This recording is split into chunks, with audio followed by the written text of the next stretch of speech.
To understand how the world could get to a point where the mass murder of 6 million Jews and over 10 million total victims during one of the world's worst crimes against humanity could be possible, we are going to need some context.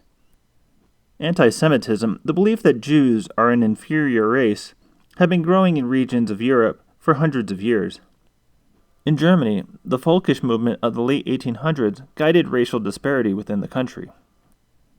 This way of thinking reinforced anti-Semitic attitudes and nationalistic beliefs within Germany and its neighboring countries, and for the next 50 or so years shaped how people were treated within this region.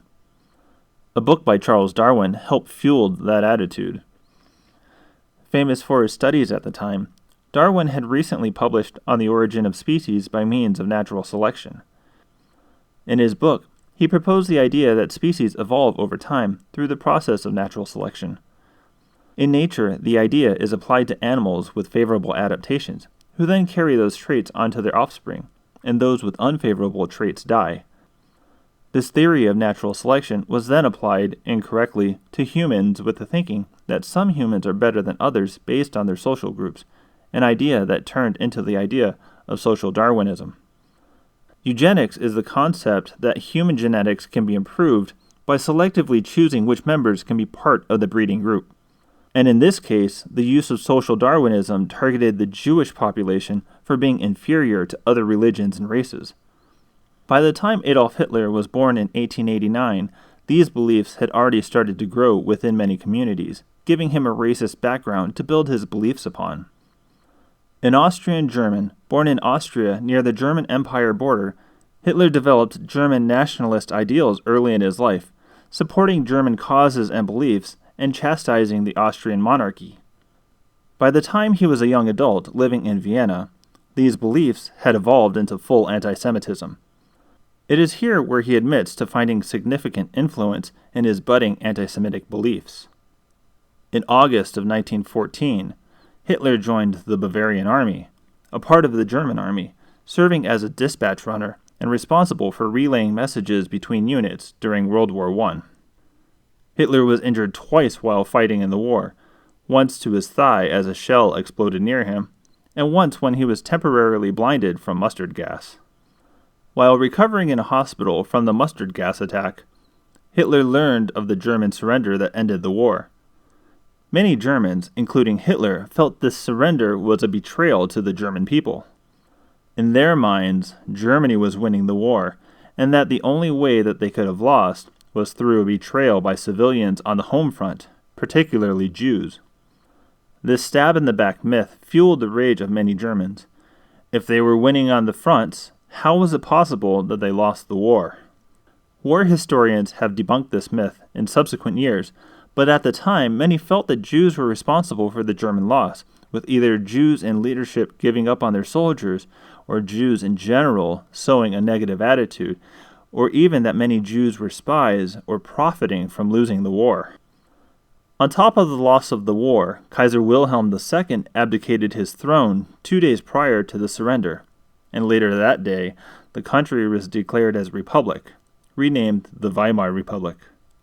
This marked the beginning of the unstable future ahead for Germany, one that would eventually give power to Hitler and the Nazi Party. The newly formed Republic of Weimar was forced into signing the Treaty of Versailles following the end of the war. The Allied countries led by the United States, the United Kingdom, Italy, and France dictated the terms of the agreement to the Germans. Wanting to completely defeat the Germans and prevent another conflict in the future, the terms were extremely harsh. The Republic was forced to give up large sections of land to its neighbors. All their overseas colonies were transferred to other countries. Their military was tightly restricted, and most significantly, they had to claim responsibility for all the damages caused by the war and pay reparations to each country. Total cost of the reparations added up to 132 billion gold marks, rather than the country's standard currency papier marks. In 2021, this value would be nearly 500 billion US dollars. The treaty ended up crippling Germany's economy, one that was already financially struggling as they had trouble making reparation payments and now many of their economically strong assets were in the hands of foreign countries. With multiple factors throttling the German economy, the country encountered significant inflation. From 1914 to 1919, the papier mark devalued significantly, dropping to 1/12 of its value and further straining the ability of the government to pay off its debt in accordance with the treaty. In 1919, Anton Drexler created the German Workers' Party in response to the challenges he viewed the government had not handled. With inflation destroying the economy caused by the unfair Treaty of Versailles, and with a general anti-Semitic viewpoint, the party tapped into a sentimentality within the labor force of the country. The same people that were struggling to find work, earn enough from the work they performed, and still maintain a fairness within the like-minded people of Germany, those that thought the Jews were responsible for the current troubles by forcing their country to sign the treaty and by taking their jobs. Assigned to infiltrate the DAP, Hitler attended a meeting of the party in September of 1919, and while there, got into a heated debate with a visitor. Drexler, overhearing the debate, approached Hitler after being impressed with his oratory skills. Drexler invited him to join the party, and under the orders of the army, Hitler joined soon afterwards. Hitler became a fixture in debates and presentations in support of the party over the next few months as the party began to grow in numbers. By February of 1920, Hitler was speaking to over 2,000 people, at which time he unveiled the party's 25-point plan and the new name for the party, the National Socialist German Workers' Party, or as English speakers would know, the Nazi Party. Extremely anti-Semitic, the party restricted enrollment to members of pure Aryan descent, preventing anybody that was related, directly or indirectly, to anyone that was non-Aryan. And as the party's star speaker, Hitler spoke frequently in public venues, most often about the Treaty of Versailles and the Jewish problem. As the economy continued to crash, the left-wing government struggled to manage the country's growing problems. In 1922, the country requested a suspension of reparation payments, to which the Allied countries denied the request. With no option remaining, the government of the Republic stopped making payments. Not willing to accept the non-payments, France and Belgium invaded the Ruhr section of Western Weimar in January of 1923 as compensation. The German workers of the occupied factories refused to work, forcing the French to bring in their own workers. The conflict led to violence in the area as workers protested and fought against the French and Belgians. The German workers demanded to be paid, so to do so, the Weimar government printed more currency. With the loss of production of the region and the wages being paid to workers, the troubled economy encountered a tailspin as inflation ballooned to hyperinflation. The abundance of papier marks and the lack of economical demand forced prices of goods to skyrocket. By the fall of 1923, workers found that the money they earned at the beginning of the day had lost so much value by the end of the day that they had essentially worked for nothing. The price of bread had jumped to 200 billion papier marks by this time, and the continued devaluation of the currency made paying reparations in the relatively stable gold marks impossible. In August, Gustav Stresemann was appointed chancellor. Like all other chancellors during the Weimar Republic's existence, Stresemann's tenure was brief. The average duration of each chancellor was 12 months, and Stresemann only held the position for 102 days. In this brief time, he countered the currency crisis by introducing a new currency to replace the failing one. The Rentenmark would replace papier marks at a rate of 1 trillion to 1. With the Rentenmark backed by bonds indexed to gold, the currency stabilized. Less than a year later, the Rentenmark was replaced with the Reichsmark, which would be the currency throughout the Third Reich. Stresemann was also sure that the country needed to attempt to repay the reparation payments to show their effort and renegotiate payments with the Allies. Prior to becoming chancellor as a foreign secretary, he persuaded the French to pull out of the Ruhr region, which would allow the German factories to continue to produce, and payments to the Allies would continue soon afterward. Hitler, being frustrated with the Bavarian government and the struggling economy, staged a coup with his rising party. On November 8, 1923, Gustav von Kahr, the state commissioner for Bavaria, was scheduled to speak at one of the large beer halls in Munich, and Hitler planned to kidnap him, as well as take over various other government buildings within the city. As Carr spoke to listeners within the beer hall, Hitler and hundreds of his followers burst into the building. Hitler fired a shot into the ceiling, then publicly declared a revolution. Hitler entrusted Erich Ludendorff, a World War I general, to convince Carr to give in to Hitler's demands. Hitler had left to deal with other issues within the city as groups stormed other sites. Ludendorff errantly let Carr leave the beer hall, and the other building invasions encountered resistance from the city's military. In an effort to revitalize the putsch, Ludendorff called on followers to gather at the Defense Ministry building.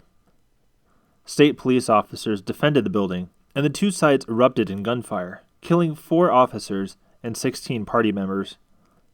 The attempted coup had failed, and in the scuffle outside the Defense Ministry building, Hitler fell, dislocating his arm, leading him to escape from the violence and hide out in a friend's house. 2 days later, he was arrested for treason. Sentenced to 5 years in prison for his role in the beer hall putsch, Hitler served 8 months before being released. While he was imprisoned, he worked on a book detailing his struggle trying to reconcile the problems with Germany and the issues he blames on Jews and other groups. While initially selling slowly, as Hitler's power grew, so did sales of the book. After the revolution, Hitler reconsidered the tactics of the party and decided to forego attempts to overthrow the government violently. Instead, they would work within legal bounds to control the country. In restructuring the party, Hitler and other party leaders developed a hierarchical system of leadership, focusing on local recruitment of members. The top leaders of the new system were the Gauleiter, regional leaders. Under them, the Kreisleiter were in charge of the counties. Under the Kreisleiter were the Zellenleiter, leaders of cells within the counties. And under them, Blockleiters were responsible for small blocks within each cell. With this new hierarchy, everyone within the party knew their responsibilities and who was in charge. As the party grew, Hitler's need for protection increased as well. In November of 1925, he officially created the Schutzstaffel, or as it was commonly referred to, the SS. The SS was responsible for the personal protection of Hitler, and as the party grew, the protection of other leaders within the party. This unit was created in addition to the existing paramilitary group known as the Sturmabteilung, usually referred to as the SA. The SA's original purpose was to maintain order and prevent disruption during party meetings, as well as to disrupt other party meetings. The growth of the Nazi Party was slow during the late 1920s as the country tried to stabilize from its post-World War I troubles. In 1929, that attempt at stability would be challenged once again. In September, the world's economy was showing signs of trouble. In London, the stock exchange took a major hit. By the end of October, the market's precarious position in New York crashed in the most significant sell-off in the New York Stock Exchange's history. The start of the Great Depression had begun. The effect was felt worldwide, and the Weimar Republic was no exception. Already struggling to maintain its payments, the country faced a dire future. International trade suffered as countries focused on their own financial crises. Unemployment throughout the world rose drastically. The following year, 1930, Heinrich Brüning was named the newest chancellor. At the end of September, while the markets were struggling, the German government held elections, during which the Nazis saw a significant increase in their share of votes. Typically, the party collected around 3% of the country's votes, but during the 1930 elections, 18% of the population supported the party. The Social Democrats were the only party to gather more votes, meaning that the Nazis were the official minority party, and with Hitler at the helm, he became the de facto minority leader. Brüning's turn as chancellor was met with resistance as he unsuccessfully tried to get the numerous parties of the Reichstag, the parliamentary house, to work in cooperation, leading to a stalemate and lack of progress. The stalemate led Brüning to instead team up with President Paul von Hindenburg. Hindenburg had the ability to pass laws under times of emergency without needing the approval of the Reichstag through Article 48, a law under the Weimar Constitution. Even with the use of Article 48 to try to establish cooperation within the Reichstag, the parties remained divided, causing Hindenburg to force Brüning to resign. Franz von Papen took over as Chancellor in May of 1932. Being an independent and struggling to get support from his former party, Papen tried to enlist the help of the Nazi and Communist parties. With an agreement with Hindenburg and Hitler, the Nazi Party would tolerate his government if he called a new election, as well as lifting an existing ban that forbade the existence of the SA and the SS. Papen agreed, the Reichstag was dissolved, and a new election was held on July 31st. Papen hoped for the Nazi Party to gain seats, which would support him further. In this election, the Nazi Party made significant gains and now held 37% of the vote. But with the party growing stronger and the ban lifted on the SA and the SS, there was no longer a reason for them to support the weak Papen government. By September, the Reichstag had grown frustrated with Papen, and the Communists had put forward a motion of no confidence. With no objection, the motion passed 512 to 42. Immediately afterwards, Papen called another election to be held in November. The Nazis had lost some of its vote share, down to 33%, but it still held the most seats in the Reichstag. Kurt von Schleicher was appointed the new chancellor in December, but his short term as chancellor was uneventful. Papen had worked with Hindenburg to try to remove Schleicher as chancellor and instead support Hitler for the chancellorship, with Papen as his vice-chancellor. Schleicher, suspecting that Papen would try to become chancellor again, had tried to sabotage these efforts before his resignation, and in trying to prevent Papen from taking back the position, also supported a Hitler regime. On January 29, 1933, Hindenburg removed Schleicher, and the following day, January 30th, Hitler was appointed chancellor. With the Reichstag being ineffective in its current state, Hitler asked Hindenburg to once again dissolve the parliament and declare another election, with the hopes that Hitler's Nazi Party would be able to establish a majority government. The next election was scheduled for March 5, 1933, but 6 days prior to the election, on February 27th, the Reichstag building was set ablaze. Marinus van der Lubbe, a Dutch communist, was blamed for the blaze. The following day, Hitler convinced Hindenburg to pass the Reichstag Fire Decree, a law that strictly limited civil rights of citizens, such as suspending habeas corpus, freedom of expression, freedom of the press, right to free association and public assembly, and secrecy of the post and telephone. Hitler pushed the idea to the masses that the fire was part of a communist plot, despite claims by Lubbe that he had acted alone. With this propaganda, the Nazi Party made strong gains in the following elections, earning 44% of the vote, an increase over the previous 33%. With the German National People's Party having earned 8% of the vote, the Nazis had formed a coalition government between the two parties to form a needed majority. Now that his party had established a strong coalition government, Hitler started immediately working towards increasing the power available to him. He had already reduced the Communist Party's power by arresting several thousand members after the Reichstag fire, and now he focused on anybody else that threatened his position.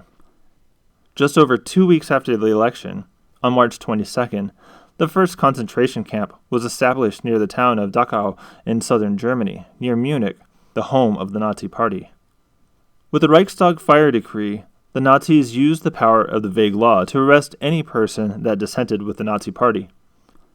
The Dachau concentration camp was publicly stated as being a place to hold political dissidents and relieve pressure from the prison system, but privately, the camp was always intended to suppress opposition now that the Nazis had gained power over the other parties. 2 days after opening the Dachau camp, the most significant and consequential piece of legislation was passed in the Reichstag, ushering in the new era of control and domination by Hitler and the Nazi Party.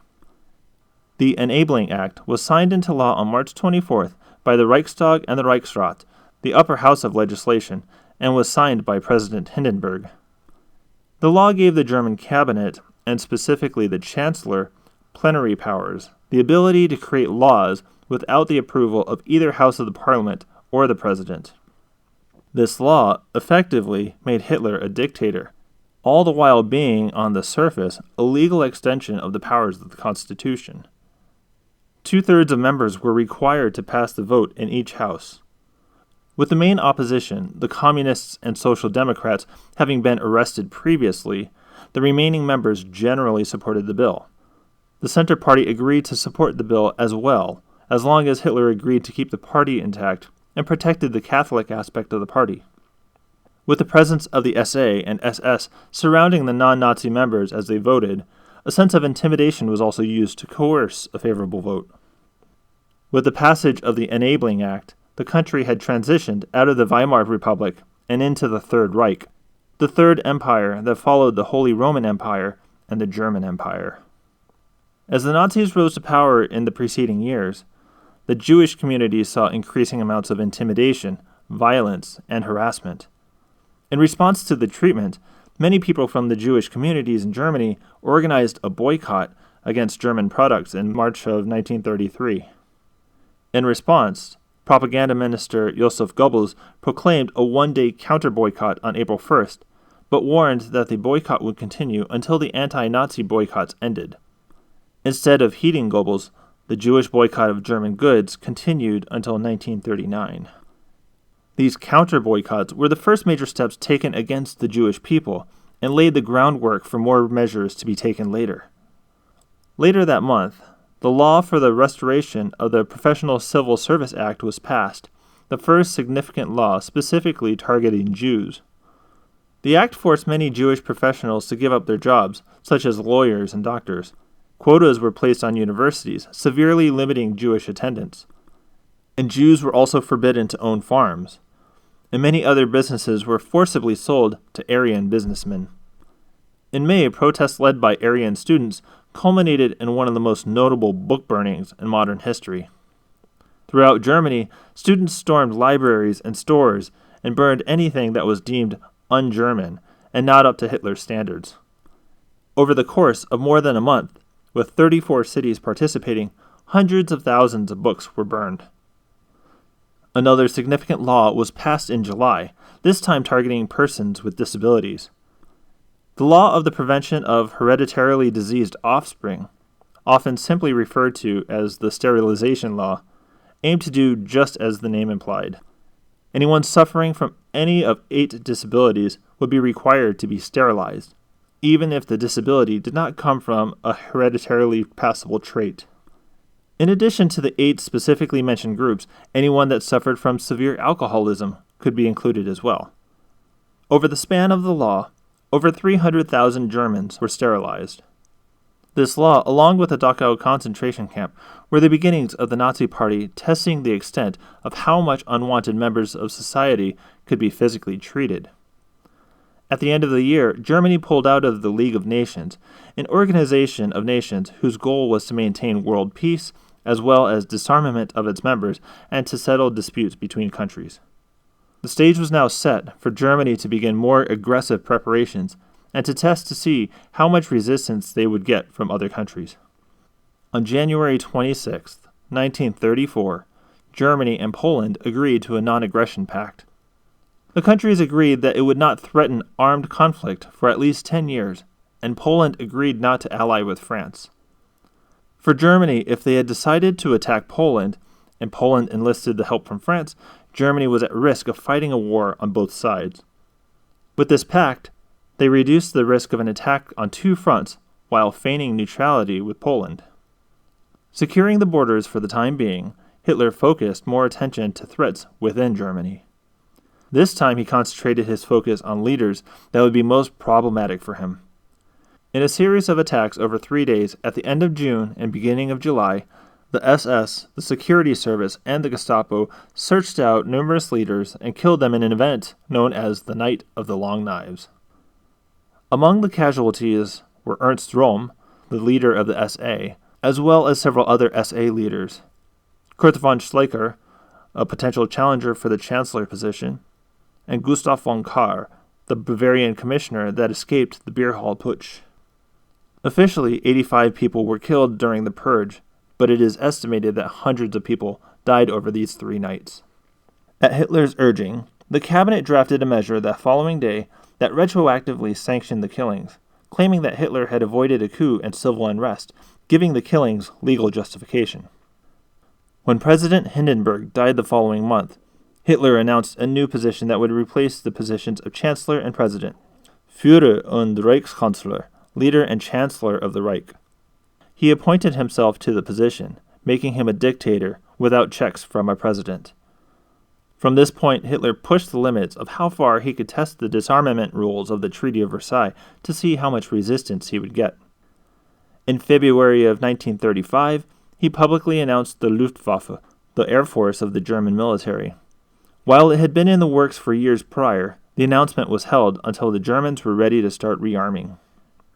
In June, as they had done with Poland earlier, the Germans had entered into an agreement with England.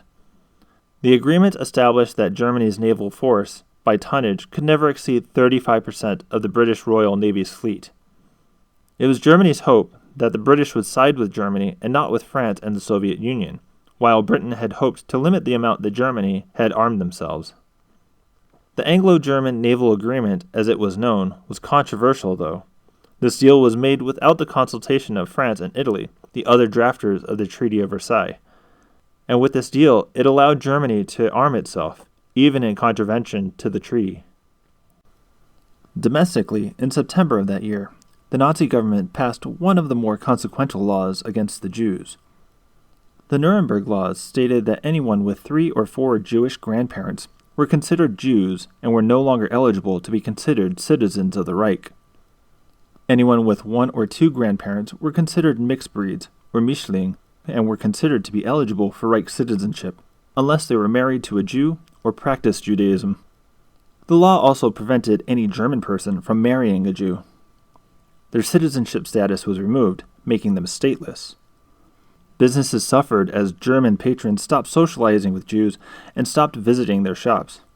With a lack of professional work available from the restoration of the professional civil service law passed earlier, the economy of the Jewish population struggled immensely.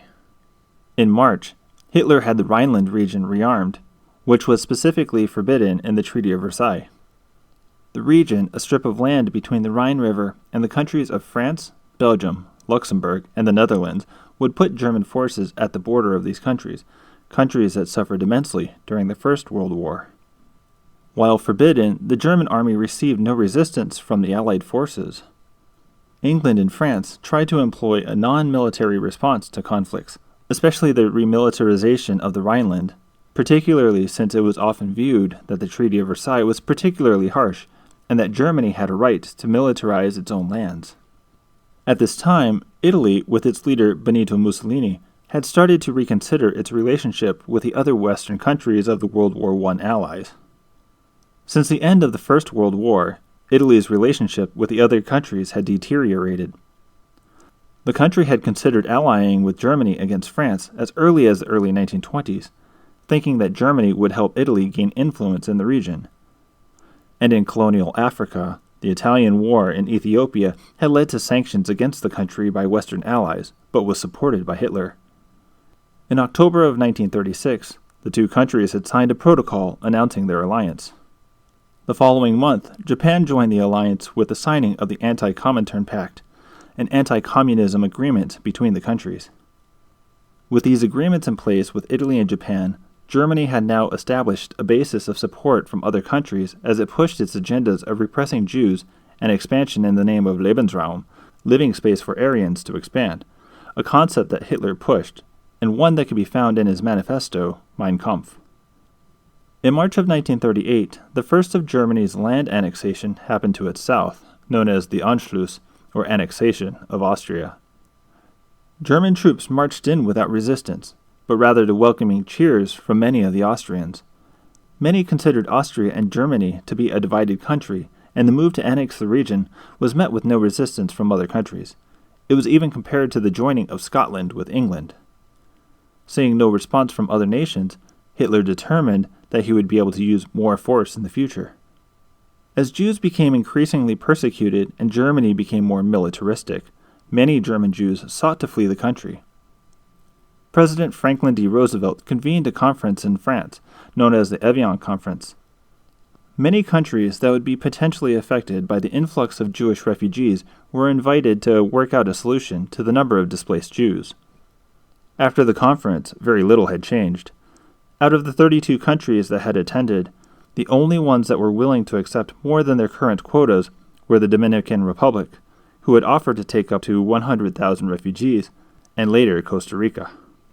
Seeing how nearly no countries were willing to accept any fleeing Jews, this provided the Nazis with powerful propaganda, which they justified that no country wanted them and their laws to persecute them were right. In September, Hitler appealed to the ethnic Germans in the Sudetenland region of Czechoslovakia and demanded that the country cede over the region to Germany, or else it would be invaded. Hoping to avoid any conflict, the prime ministers of France and England, along with Hitler, agreed to a peaceful cessation of the Sudetenland region to Germany. Czechoslovakia, who was not invited to the agreement, reluctantly accepted the terms.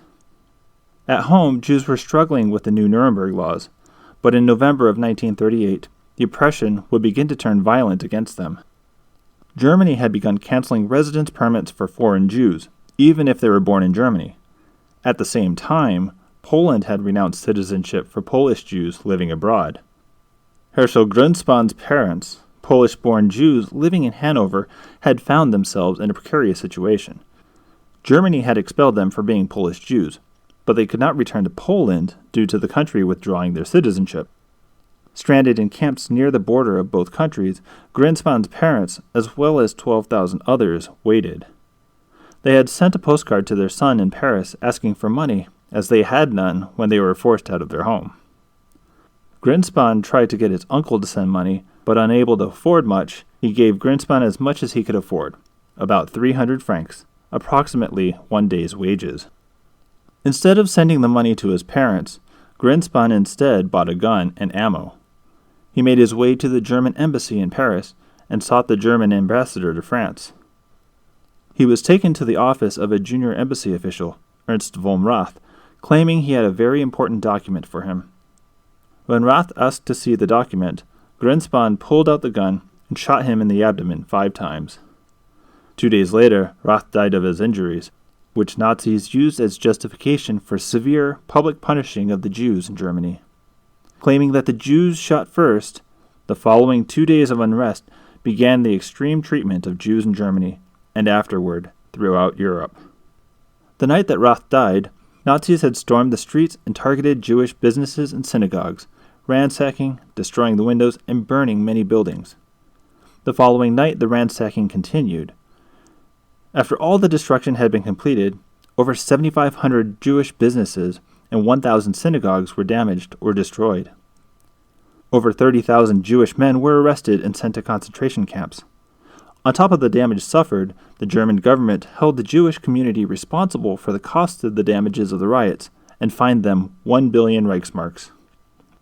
Known as Kristallnacht, the Night of Broken Glass, the event brought the Jewish question to light. Specifically, what is to be done with the Jews? As Germany's ambitions grew, so did the accompanying issue of the Jewish question. In March of 1939, the German army invaded and captured the Czechoslovakian provinces of Bohemia and Moravia in the western part of the country. This action broke the terms of the Munich Agreement, the pact that ceded Sudetenland to Germany, which prevented further occupation of Czechoslovakia by Germany. In April, Hitler became frustrated with Poland's refusal to let Germany build a motorway and railway to Danzig, a former German city that had been freed as part of the treaty. The region of Germany territory between Danzig and Germany had been given to Poland as one of the terms of the treaty. The United Kingdom had guaranteed Poland's independence and had led Hitler to denounce both the German-Polish Non-Aggression Pact and the Anglo-German Naval Agreement. On August 23rd, Germany signed a clandestine pact with the Soviet Union. In the Molotov-Ribbentrop Pact, the countries agreed to the division of Poland after they began their invasions. Just a week later, Germany invaded Poland. Defending the sovereignty of the country of Poland, the United Kingdom declared war against Germany 2 days later. France declared war the same day. World War II had begun. On September 17th, the Soviet Union joined Germany in its invasion of Poland, attacking from the east. As attacks progressed beyond the borders, the German government was still trying to figure out what to do with certain populations of its people. Following the actions of the Law for the Prevention of Hereditarily Diseased Offspring, Hitler signed a euthanasia note, a decree that authorized his physician, Karl Brandt, to begin killing people with hereditary defects. The primary means of killing these victims was through carbon monoxide poisoning, a method that proved extremely reliable and one that would be used extensively in the future. Through the euthanasia program, officially known as Aktion T4, approximately 300,000 people lost their lives from 1939 to 1945. As the war continued, Germany began to rapidly invade its neighboring countries. In April of 1940, Germany invaded Denmark and Norway. The next month, they invaded the Netherlands, Belgium, Luxembourg, and France. In July, Germany began its attack on Great Britain. And in September, the Axis alliance was officially created. The Tripartite Pact was a defensive military agreement between Germany, Italy, and Japan. The pact was an extension of the previous agreements, the Anti-Comintern Pact between Germany and Japan, and the Pact of Steel between Germany and Italy. The previous agreements were nominal in nature, but the Tripartite Pact provided actionable collaboration between the countries. In April of 1941, Germany's expansion continued eastward. The countries of Yugoslavia and Greece were invaded and captured before it continued against its ally, the Soviet Union, in June. By this time, concentration camps had been used extensively throughout occupied Europe. Dozens of main camps held hundreds of thousands of prisoners, as did hundreds of satellite camps and ghettos that had been established to segregate Jews out of the populations of towns and cities. The large number of Jews grew as Germany invaded more and more lands. One of the first major mass killing events happened in Ponery, Poland in July. The Einsatzgruppen, a subunit of the SS, was developed as a mobile death squad, and a subunit of the Einsatzgruppen, the Einsatzkommando, was in charge of killing Jews, Poles, and Russian prisoners of war in Ponery. Most of the people killed came from nearby Vilna and its ghetto. Over 70,000 Jews were killed during the massacre, and around 100,000 people died in total. On August 1st, Heinrich Himmler, leader of the SS, ordered the Einsatzgruppen to begin the murder of all Jews. As Germany pushed further, the 4 detachments of the Einsatzgruppen started killing Jews, as well as Soviets and other persecuted groups. In the Soviet Union, the group killed around 500,000 Soviet Jews in the first 6 months of the invasion, and nearly 3 million Soviet prisoners of war died in the same time frame. While most of the deaths to prisoners of war were due to intentional starvation, it was also the first time that the Germans had used an experimental way to kill a large number of people at once, Zyklon B. Zyklon B was originally developed to be a pesticide. Dropped in pellet form, it would quickly start to vaporize, effectively killing victims within minutes. 500 Soviet prisoners of war were the first to die by this means, but its efficacy proved that it could be used on a much larger scale. At this time, the euthanasia program had been ordered to stop by Hitler, but other massacres continued in many occupied areas. 2 of the most infamous events took place in the fall of 1941. Over the course of 2 days in the capital city of Kyiv in Ukraine, German forces killed over 33,000 Jews, who were forced to strip and descend down into the ravine of Babi Yar. Once at the bottom, the victims were forced to lay down on top of the bodies that preceded them. From there, SS units would shoot the victims in the back of the neck, usually killing the targets, but unlucky survivors were buried with the dead. Through the duration of the war, it is estimated that over 100,000 people died at the site. Near Riga, Latvia, at the end of November and beginning of December, the Rumbula massacre was carried out in much the same way. Using large pits dug from the labor of Soviet prisoners of war, the victims were stripped, forced to lay down on dead or dying bodies, then awaited being shot. With large numbers of Jews being transported to ghettos, this massacre was a way to free up space for more Jews in the Riga ghetto. On December 7, 1941, the war would take a significant turn. Japanese planes bombed Pearl Harbor, targeting the U.S. naval fleet there in the hopes to preemptively prevent the United States from considering entering the war. After the attack, Japan declared war against the U.S., with the U.S. responding in kind the next day. On December 11th, Germany and Italy also declared war on the U.S., with the U.S. reciprocating. Hitler, upset that the Jews in the United States didn't prevent the government from joining the war, put the blame on them and incensed him even more against the Jews in Europe. This culminating fury had built up, leading to a meeting of Nazi leaders in January of 1942. In the Wannsee Conference, convened by Reinhard Heydrich, a senior official in the SS, he aimed to ensure cooperation by all German officials in the final solution of the Jewish question, the extermination of their race. Jews were to be systematically gathered and sent toward extermination camps in Poland, and from there, the SS would determine the fates of each victim. That fate for most victims was death, and to handle the number of people the Germans expected to kill, 6 camps, with the explicit intention of killing nearly all of the incoming population, were built. All the camps were located within occupied Poland's borders, with trains transporting victims from other concentration camps and ghettos to these extermination camps. The first extermination camp was established in Chełmno, and mass killings began before the Wannsee Conference. The site used gas vans to kill and transport their victims.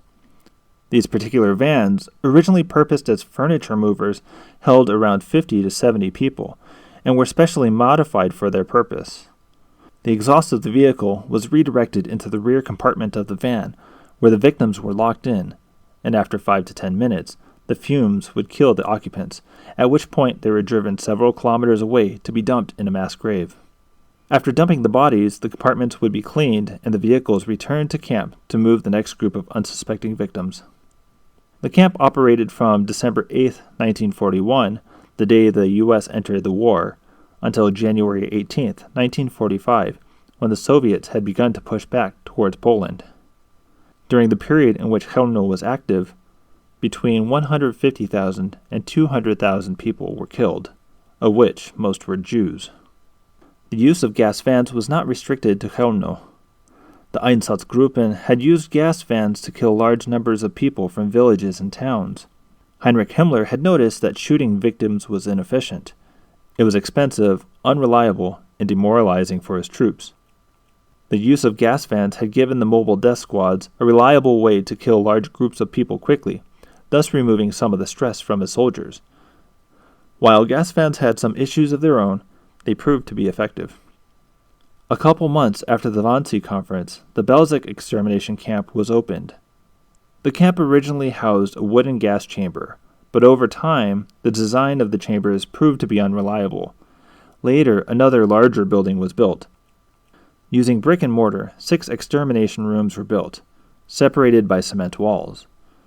Originally, the bodies were buried, but as the bodies putrefied, the ground swelled and cracked as it released gas from the decomposition into the air. The bodies were later exhumed and burned to remove evidence of the crimes. At the end of the camp's operation, the grounds were disguised as a farm.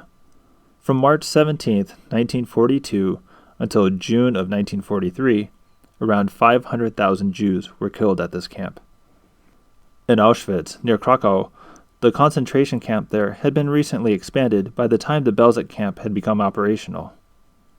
Originally a camp for political prisoners in early 1940, this camp was extended into multiple sites, divided by more than 40 camps. Designated as 3 main camps, Auschwitz I was the political camp, Auschwitz II, Birkenau, was the extermination camp, and Auschwitz III was the forced labor camp. Auschwitz received the most prisoners during the war, and in turn exterminated the most people during its operational period. The first mass killings occurred in March of 1942, and the killings continued until the Soviets liberated the camps on January 27, 1945, nearly 3 years later. 1.3 million people were held at the camp, and estimates say that around 1.1 million prisoners were killed at this location. Nearly 1 million of the deaths were Jews, with the remainder being ethnic Poles, Romani, Soviet prisoners of war, and others. The gas chambers used Zyklon B to kill most of their victims, whereas most other deaths within the camp occurred either through starvation, shootings, or exhaustion. On average, over 1,000 people died per day at this location. The Auschwitz camp has over time become notoriously famous among the 6 extermination camps for multiple reasons. The extreme number of people killed in this location, with over 1 million people killed, highlighted how many people were dying in such a short period of time, and how effectively the Nazis were transporting people to their deaths. As well, Soviet forces liberated this camp, meaning that its evidence hadn't been destroyed before the land was captured. Victims were still located within the camp, and much of the camp had been intact when it was abandoned by the Germans. The atrocities and the level of inhumane care the survivors had to endure were preserved. Not all of the stories got killed. Their eyewitness accounts helped keep the understanding of the true nature of these camps alive. And the size of the camp was quite large, encompassing numerous camps of various purposes, including production labor of materials and goods, housing for SS Gestapo and other units, research, and other purposes. Dozens of these sub-camps surrounded the main complex of Auschwitz, stretching out to many kilometers away. By the summer of 1942, the Sobibor camp had started operations. This camp gassed their victims, but like the gas vans, this camp used the exhaust of a vehicle, a tank in this case. Sobibor only stayed open just over a year, closing on October 14, 1943. Around 200,000 people died in this camp during that time. Following nearly the exact same time frame as Sobibor, Treblinka was much more effective in exterminating its victims, killing about 4 times as many people. The camp opened on July 23, 1942, and closed on October 19, 1943. But in that short time, around 800,000 people were killed, meaning that over 1,600 people were killed per day, compared to Auschwitz's 1,000 people per day. As with Sobibor, a tank's exhaust was used to poison the victims. In September of 1942, the last of the 6 extermination camps was opened. Majdanek, like Auschwitz, used Zyklon B to gas their victims. The camp operated until it was liberated by Soviet forces on July 24, 1944. Due to the camp officials not being able to eliminate much evidence of the crimes prior to the Soviet advance, Majdanek was one of the most fully preserved camps, allowing liberated forces to see exactly how the camps were run and operated. Death toll estimates vary wildly at this camp, but the official count states that 78,000 people were killed here, which may be a significant underrepresentation. Due to a lack of accurate records, we may truly never know how many people lost their lives here. And even though millions of lives were lost in the extermination camps alone, many of the captured people attempted to fight back or escape, despite the challenges they faced. One problem of attempting to resist was the unknown. As Jews were ushered from their homes to ghettos to the extermination camps, the Germans often told their victims that they were being relocated east, believing that if they followed the rules and didn't fight back, they would survive if they could make it to the end of the war. Unfortunately, that wasn't the case. Nearly always, people were loaded onto trains with their meager possessions, all of which had to be surrendered once they reached their destination. Then they were usually stripped and herded to gas chambers and straight to their deaths. There was no opportunity for most people to understand what was happening, as they were quickly moved from one location to another, and by the time they understood that they weren't showering or delousing, and rather they were being gassed, there would be no opportunity to get word back to awaiting victims in other ghettos. But some people understood their fate and fought back. In all, over 100 revolts and uprisings occurred, with almost no significant success. The largest uprising happened in the Warsaw Ghetto. Realizing what was happening to their people as their population dwindled, the remaining Jews refused to surrender to police and fought back with Molotov cocktails, hand grenades, and any other means they could. Starting on April 19, 1943, the revolt lasted almost a month, ending on May 16th. In the end, the Germans gained control of the ghetto by burning down the buildings one by one, regardless if anyone was still inside. Another famous revolt took place in Auschwitz-Birkenau. Sonderkommando, groups of Jews forced to handle dead bodies, were expected to be executed soon and replaced by a new Sonderkommando group. The group organized an attack with handmade explosives and an escape plan by cutting through the fence. After being able to kill some of the German guards, the revolt was quickly shut down. All of the escaped prisoners were recaptured with the help of local townspeople. Around 200 rebels were executed. But not all forms of resistance were failures. One success story comes from the assistance of an outsider.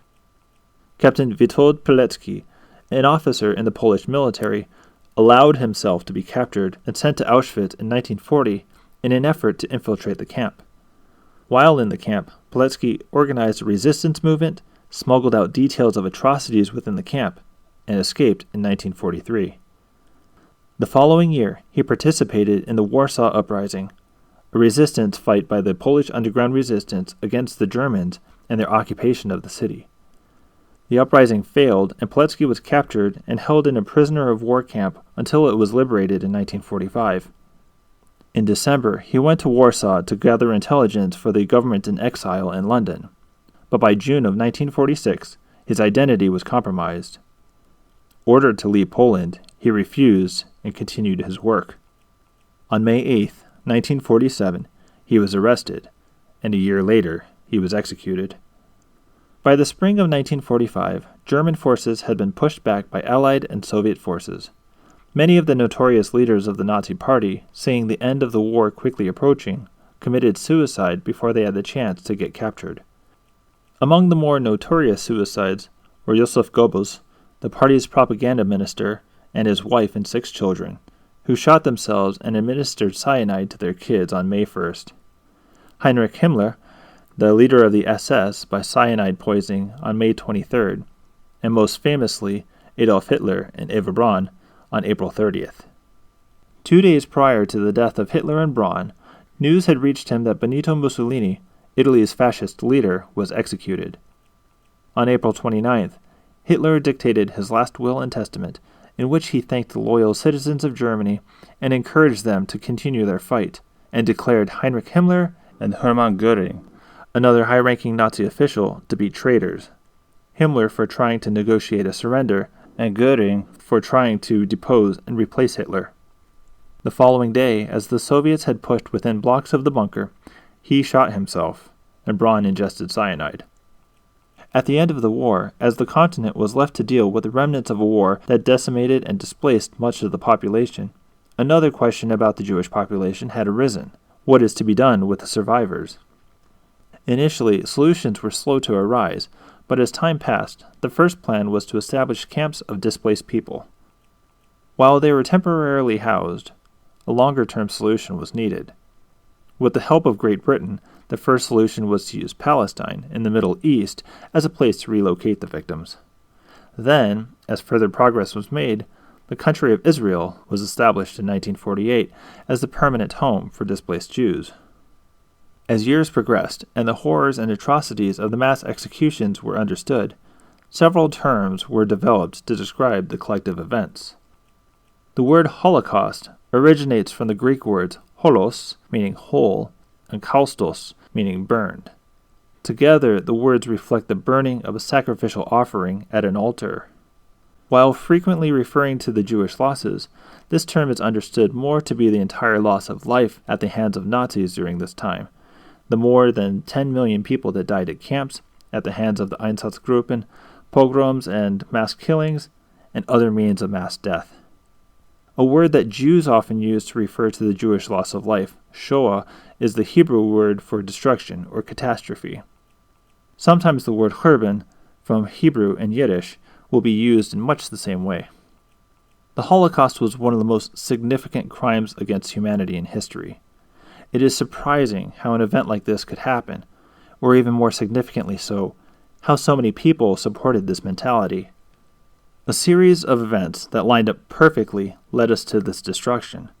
If any one of many events had changed, it is possible that this may not have ever happened.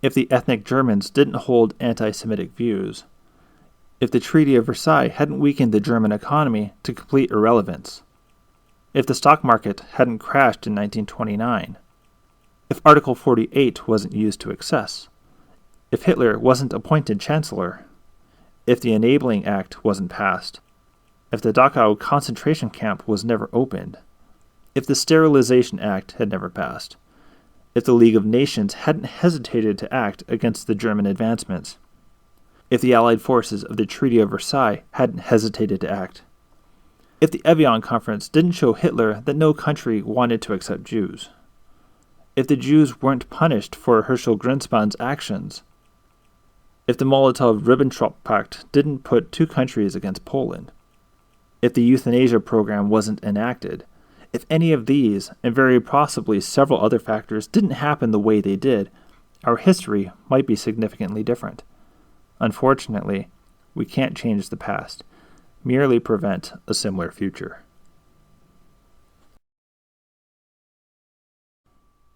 During this video, you may have noticed a counter in the corner.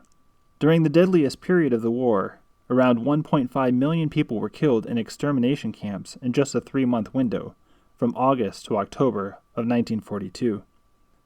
At that rate, during the short length of this video, around 600 people would have died. 600 people would have been transported against their will to an unknown fate. 600 people would have lost their lives just because of their race, religion, ancestry, disability, or any number of other factors. I would like to thank the tireless work of those organizations that endeavor to keep the memory of this tragedy alive so that we may never forget how significant this atrocity was. I encourage everyone to look at the available resources these organizations have online, and if possible, visit their museums to see firsthand the effects this genocide has had on the world today.